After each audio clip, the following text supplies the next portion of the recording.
Começa mais uma edição do JR 15 Minutos, o podcast da Record TV que aprofunda as notícias que mais mexem com a nossa vida. Há 27 anos, o piloto brasileiro Ayrton Senna morria num autódromo da Itália durante um grande prêmio de Fórmula 1. Naquele domingo, o Brasil e o mundo perderam um ídolo e um dos melhores pilotos de todos os tempos. Carismático e ambicioso na medida, nunca escondeu o seu lado humano, qualidades que deixaram saudades nos fãs que o viram nas pistas e mesmo em quem só conheceu Ayrton Senna depois da morte dele. Para falar desse ídolo, nós temos aqui dois convidados. O primeiro é o repórter Roberto Cabrini, que cobriu por muitos anos a Fórmula 1. Bem-vindo, Cabrini.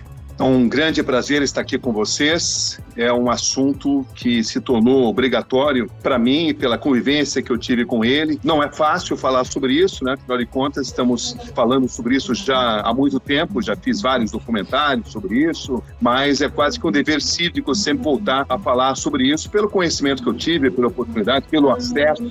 E aqui com a gente também está o Marcos Vinícius de Vicenço Vieira dos Santos, um dos atuais responsáveis pelo mais antigo fã-clube brasileiro de Ayrton Senna, o Torcida Ayrton Senna. Bem-vindo, Vinícius. Olá, tudo bem? Uma honra, um prazer estar com vocês. Para mim também é gratificante poder falar do Ayrton, um exemplo para mim. Cabrini, você cobriu os últimos 3 anos da carreira do Ayrton Senna e conviveu bastante com ele. Como é que foi a relação entre vocês nesse período? Além da relação profissional, é claro, vocês se tornaram amigos? Com toda certeza, uma relação profundamente gratificante. Aprendi muito com ele, dividi muitas experiências com ele. O Ayrton abriu, assim, muitas portas porque eu seguia o mundo da Fórmula 1, eu era correspondente da Rede Globo de televisão e mais grande parte do meu tempo era consumido pela cobertura da Fórmula 1. E cobrindo as atividades do Ayrton Senna era algo que eu podia ter acesso a muita coisa. E eu pude conhecer melhor o Ayrton, pude me tornar amigo dele, mas também era uma relação profissional. O Ayrton sabia que eu ia perguntar o que tivesse que perguntar para ele. Nem sempre ele compreendia isso bem, mas ele tinha uma admiração, a gente tinha uma admiração mútua, né? Eu acho que ele admirava a minha determinação da mesma forma que eu admirava a determinação dele. A gente compartilhava esse tipo de valor, a valorização da determinação. E o Ayrton era uma pessoa que até hoje serve como referência para o Brasil. Tem muitos que gostam de tratá-lo como herói. Eu acho que uma nação não deve precisar de heróis. Uma nação deve precisar de referências. E o Ayrton sempre vai ser uma grande referência de caráter, uma grande referência de procura pelo perfeccionismo, de procura pela superação dos limites.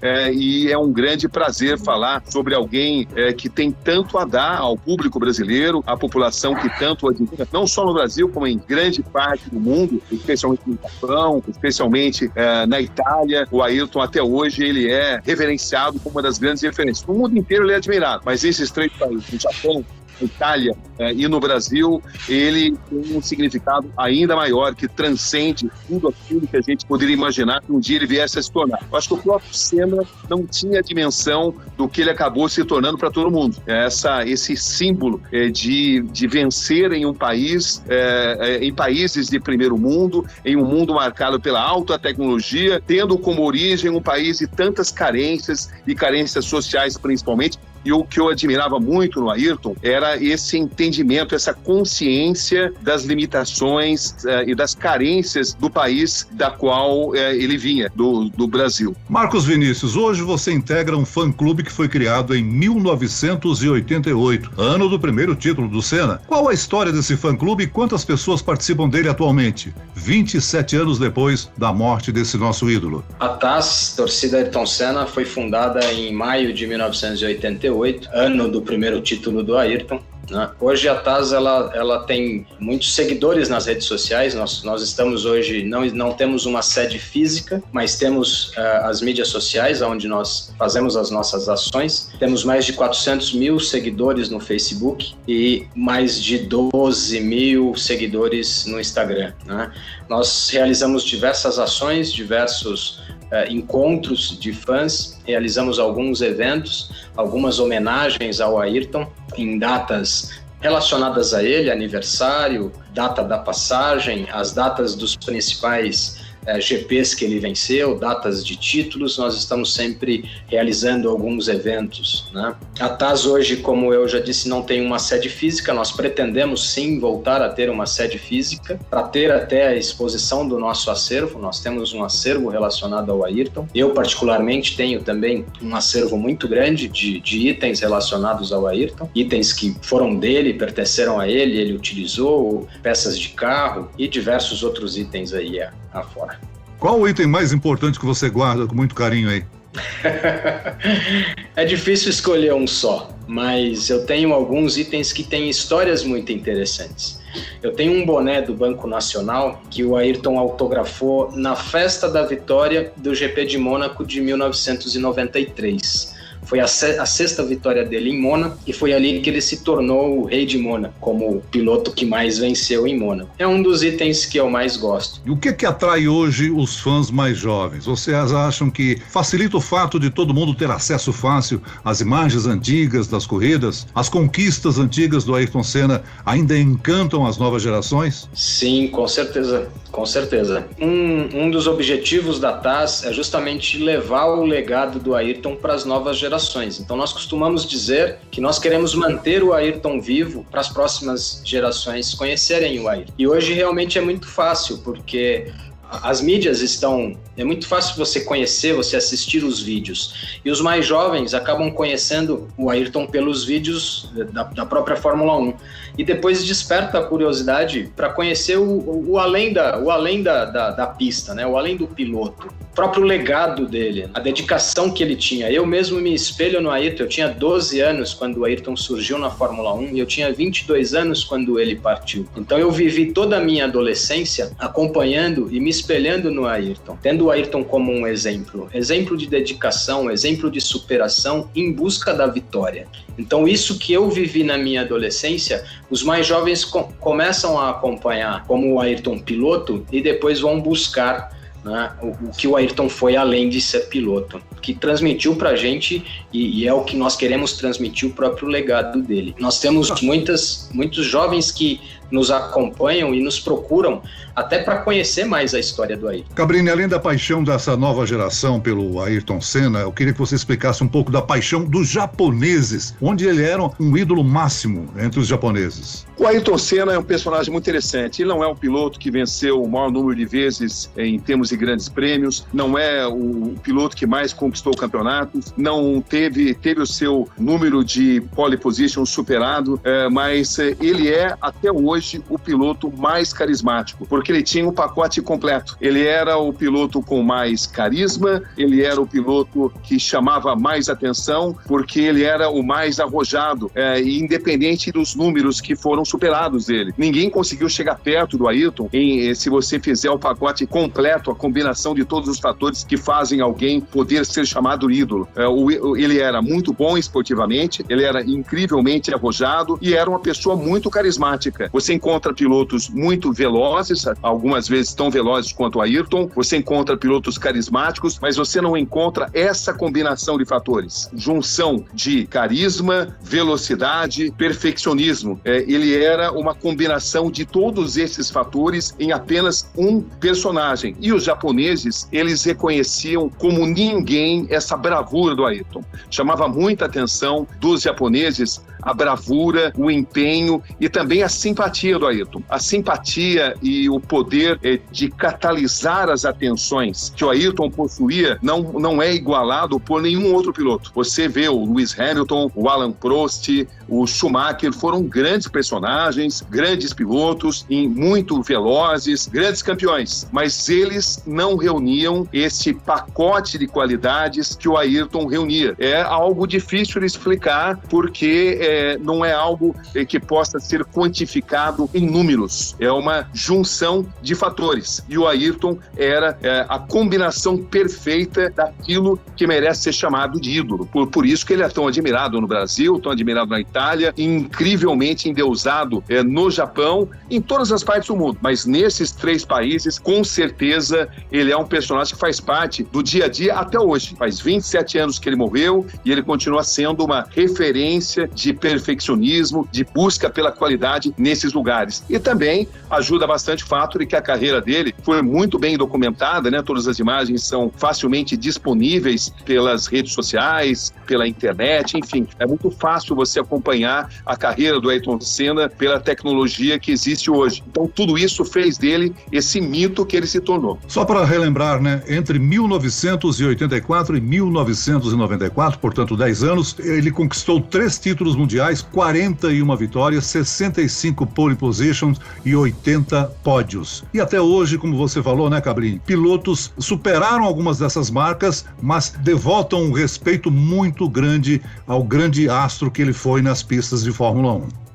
À medida que o tempo foi passando, né, Celso, todos esses números foram sendo superados. O último que foi superado foi o número de pole positions, né, porque ele era um mestre de pole positions, mas evidentemente a carreira dele foi encurtada, ele teria muito mais tempo na Fórmula 1 e os números dele iriam crescer enormemente. Ele ia conquistar mais títulos, ele ia conquistar muito mais pole positions, número de vitórias, enfim, os números dele iriam crescer.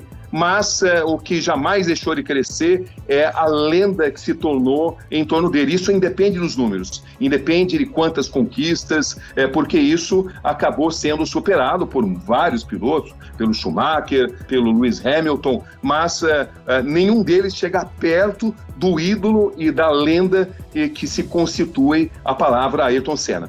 A carreira dele acabou na curva Tamburello do Autódromo de Imola, na Itália, né? Onde alguns grandes prêmios anteriores, Nelson Piquet foi vítima de um acidente, o Gerhard Berger também, né?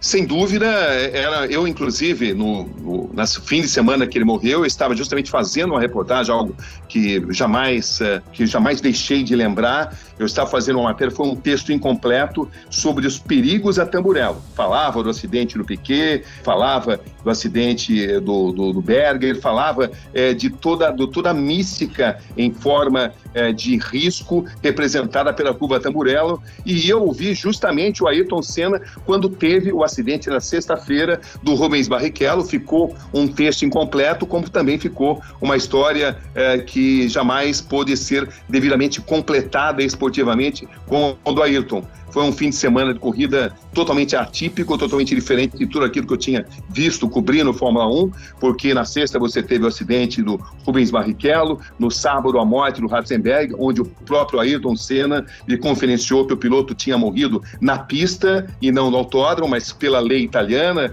e o sistema da Fórmula 1 acabou exercendo pressão, o próprio Senna lhe contou isso, para que a corrida não fosse cancelada. Porque pela lei italiana, quando acontece o que eles chamam de sinistro, o evento tem que ser automaticamente suspenso.